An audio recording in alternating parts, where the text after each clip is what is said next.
मराठी बोधकथा अयोग्य सल्ला। रामू नावाचा एक लाकूडतोड्या होता। एकदा तो खूप निराश झाला।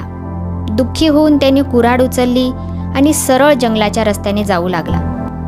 जंगलातली झाडं तोडू आणि त्याचे लाकूड विकून मिळालेल्या पैशातून आपल्या गरजा भागवू असा विचार करत करत तो जंगलात पोहोचला। जंगलात जाऊन तो एक झाड तोडणार एवढ्यात आवाज आला, रामू, हे झाड नको तोडूस, त्याच्यावर माझे घर आहे। लाकूड तोड्या त्या वनदेवाचा आवाज ऐकून थांबला आणि म्हणाला, ठीक आहे, मी दुसरे झाड कापतो। वनदेवाने लाकूड तोड्याचे साधे सरळ उत्तर ऐकले।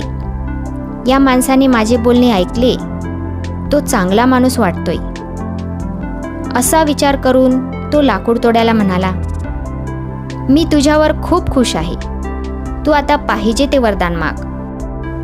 देवा, मला तुमच्याकडून कोणते वरदान मागायला पाहिजे ते मी माझ्या मित्रांना आणि भावांना विचारून येतो।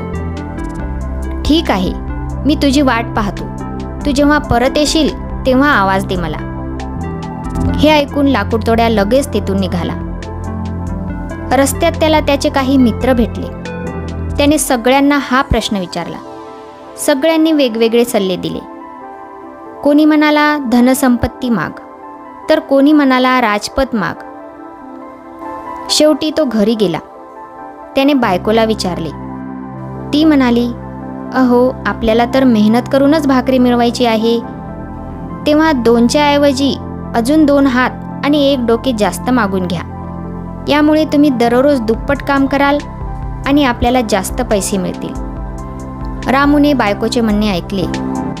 तो परत झाडाकडे गेला आणि वनदेवाला म्हणाला, देवा, मी तर एक गरीब लाकूडतोड्या आहे, एकटा असल्यामुळे जास्त काम करू शकत नाही, तेव्हा माझी इच्छा आहे की मला अजून 2 हात व 1 डोके द्या, म्हणजे मी जास्त काम करू शकेन। ठीक आहे, मी तुला हे सगळे देतो। आणि देवाने तथास्तु म्हटले। लाकूडतोड्याचे आता 4 हात झाले, 2 डोकी झाली। तो आनंदाने नाचू लागला। आनंदाने नाचणारा हा रामू वेडावाकडा दिसू लागला। तो तसाच घराकडे पळत असताना गावाच्या बाहेर काही लोकांनी या 2 डोकेवाल्या माणसाला पाहिले। सर्वजण एकमेकांशी बोलू लागले, हे तर भूत दिसत आहे, 2 तोंडे, 4 हात, अरे भूत आले, भूत।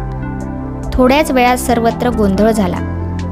गावातले लोक काठ्या घेऊन घरातून निघाले।